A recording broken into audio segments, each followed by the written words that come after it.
बिस्मिल्लाहिर्रहमानिर्रहीम। अस्सलाम वालेकुम नाज़रीन, मैं हूं आपका होस्ट मियां इफ्तिखार अहमद साकी। तो आज हम डिस्कस करेंगे कि क्रिमिनल अपील क्या होती है। ज़ाब्ता फौजदारी के तहत सजा के खिलाफ अपील कैसे दायर की जाती है। जहां आप अगर मुद्दई है और आपका मुकदमा खारिज कर दिया गया है और आपके मुल्ज़मान को बरी कर दिया गया है, तो फिर आपने अपील अगेंस्ट इक्विटल बरियत के खिलाफ अपील कैसे करनी है और वो क्या होती है और किस ज़ाब्ते के तहत होगी। या आप अगर मंशियात के मुकदमे में मुलजम है तो मंशियात के मुकदमे में सजा में आपको अपील करनी है, तो वो आप किस ज़ाब्ते के तहत करेंगे। तो जी नाजरीन, हम बढ़ते हैं अपनी वीडियो की तरफ कि अगर आप मुलजम हैं और आपको मर्डर केसेस या किसी दीगर केसेस में सजा हो गई है, ट्रायल कोर्ट ने आपको गुनाहगार साबित करते हुए सजा सुना दी है, तो आप उसके खिलाफ जो है हाई कोर्ट में क्रिमिनल अपील फाइल करेंगे।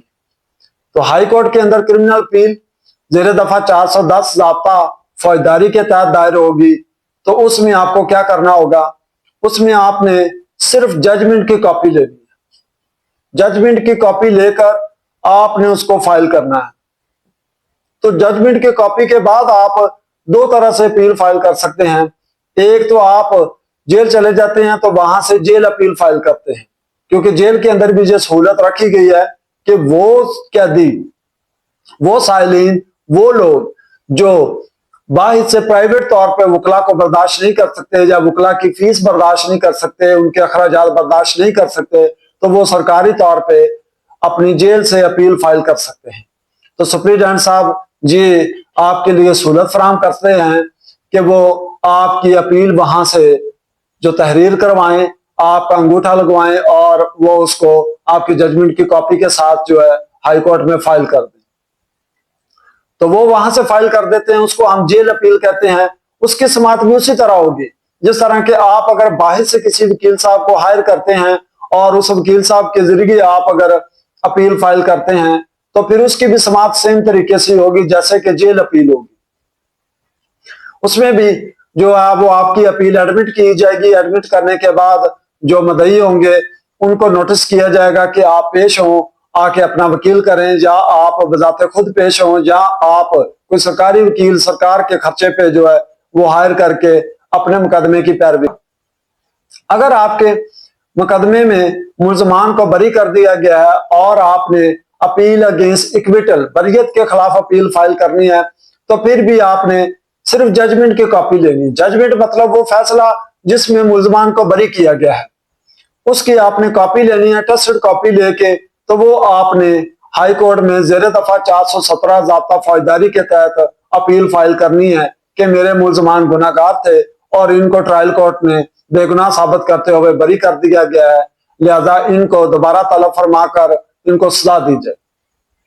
तो वो अपील आपकी जो है ज़ाब्ता 417 ज़ाब्ता फौजदारी के तहत जब दायर होगी, तो उसके अंदर भी प्रोसेस सेम है जैसे कि क्रिमिनल अपील अगेंस्ट कन्विक्शन है, उसी तरह ये जो क्रिमिनल अपील अगेंस्ट इक्विटल है ये भी सेम तरीके से चलती है। उसमें भी आपकी अपील पहले हियरिंग होगी जिसको इब्तदाई समात कहते हैं। इब्तदाई समात के अंदर आपकी जो अपील है वो अगर एडमिट होती है तो मुल्जमान की तलबी हो जाएगी। मुल्जमान को तलब किया जाएगा कि आप पेश हों, आकर अपना मौका बयान करें, अपना वकील पेश करें कि आप कैसे बरी हुए हैं। तो फिर साथ में जो लोअर कोर्ट का रिकॉर्ड है वो तलब किया जाएगा। पुलिस को ऑर्डर होंगे कि लोअर कोर्ट का रिकॉर्ड भी पेश किया जाए। लोअर कोर्ट का रिकॉर्ड भी तलब कर लिया जाएगा, पुलिस का रिकॉर्ड तलब कर लिया जाएगा।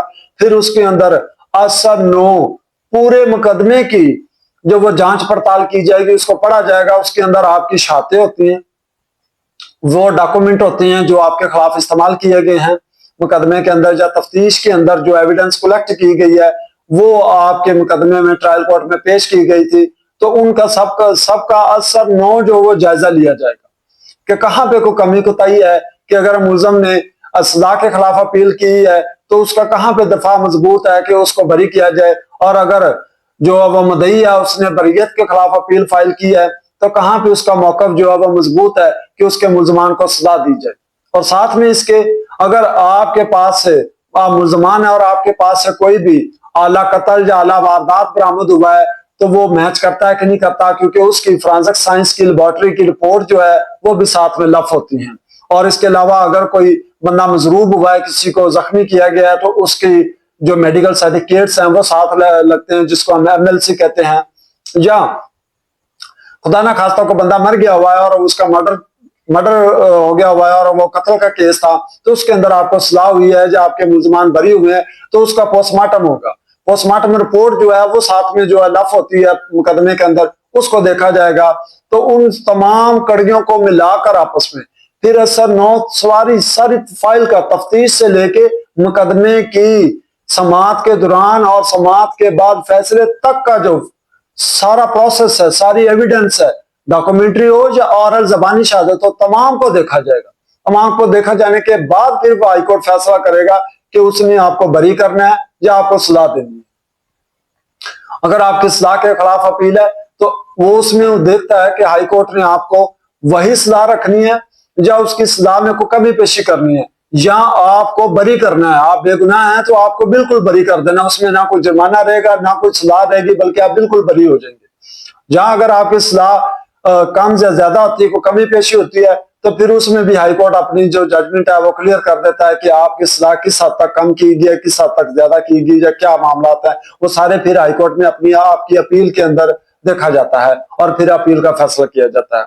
इसी तरह अपील जो बरियत के खिलाफ है उसमें भी देखा जाता है कि आपके मुल्जमान किस हद तक गुनाहगार थे या किस बिना पे जो है वो ट्रायल कोर्ट ने आपके मुल्जमान को बेगुनाह करते हुए बरी किया है। तो अगर वो बरी के काबिल थे और बरी कर दिया तो हाईकोर्ट आपकी जो अपील अगेंस्ट इक्विटल है वो डिसमिस कर देगा, खारिज कर देगा। अगर आपकी अपील के अंदर या आपके केस ट्रायल के अंदर कोई जान थी या कुछ ऐसे सबूत थे कि जो मुल्जमान को गुनाहगार साबित करते हों, तो फिर आपके मुल्जमान को जो जिनकी तलबी हो चुकी थी उनको फिर हाईकोर्ट सजा सुना के वहां से जेल भी भिजवा सकता है। तो ये थे कत्ल के केसेस या जनरल केसेस, उनकी अपीलें। और दूसरी जो है मंशियात की अपील, वो है वो जेर दफा 48 ज़ाब्ता जो है वो नारकोटिक्स एक्ट के तहत होती है फाइल हाईकोर्ट के अंदर, और उसके अंदर भी प्रोसेस सेम ही है। प्रोसेस यही है कि आपने अपने फैसले की कॉपी लेनी है, टेस्टेड कॉपी जजमेंट की लेकर, उसके ऊपर आपने अपनी, अगर आप जेल चले गए हैं तो वहां से आप जेल से अपनी जेल अपील भी कर सकते हैं सुप्रीडेंट के जरिए। अगर आप चाहें तो बाहर से आप अपना प्राइवेट काउंसिल वकील जो है वो मुकर्रर करके आप अपनी अपील वहां से भी फाइल कर सकते हैं। दोनों का प्रोसेस सेम चलता है, जैसे कि मैंने बताया पहले कि क्रिमिनल अपीलों के अंदर कैसे प्रोसेस चलता है, प्रोसेस सेम ही चलता है। हाँ, लेकिन अगर आपको सजाए मौत हो गया है तो उसका डबल बेंच केस सुनेगा हाईकोर्ट के अंदर, और अगर आप नारकोटिक्स के हैं तो उसके अंदर भी आपका डबल बेंच केस सुनेगा, और जो अगर रेप केसेस हैं तो रेप केसेस के अंदर भी आपका डबल बेंच जो वो केसेस सुनेगा, हाईकोर्ट का सिंगल बेंच नहीं सुनेगा। वो सुन के फिर आपकी अपीलों का फैसला करेगा। तो जब आपकी अपील का फैसला होगा, अगर आपको सजा होती है तो आप फिर से जेल जा सकते हैं, और अगर आपको सजा नहीं होती, आप बरी हो जाते हैं, तो फिर वहां पे आप बिल्कुल ऐसे होंगे जैसे आपके खिलाफ कोई मुकदमा दर्ज ही नहीं हुआ था। तो नाजरीन, ये थी हमारी क्रिमिनल अपील कि क्रिमिनल अपील क्या होती है और वो कैसे हम फाइल कर सकते हैं, और उसकी हाई कोर्ट के अंदर कैसे समाप्त हो सकती है, और कौन कौन से जजेस कर सकते हैं। जी, आज की वीडियो में हमने डिस्कस किया है। तो नेक्स्ट वीडियो में मैं आपको बताऊंगा कि क्रिमिनल अपील, क्रिमिनल रिवीजन और रिट पिटीशन में क्या फर्क होता है, जो हम हाई कोर्ट्स में दायर कर सकते हैं या करते हैं। तब तक के लिए मुझे इजाजत दें। अल्लाह हाफिज।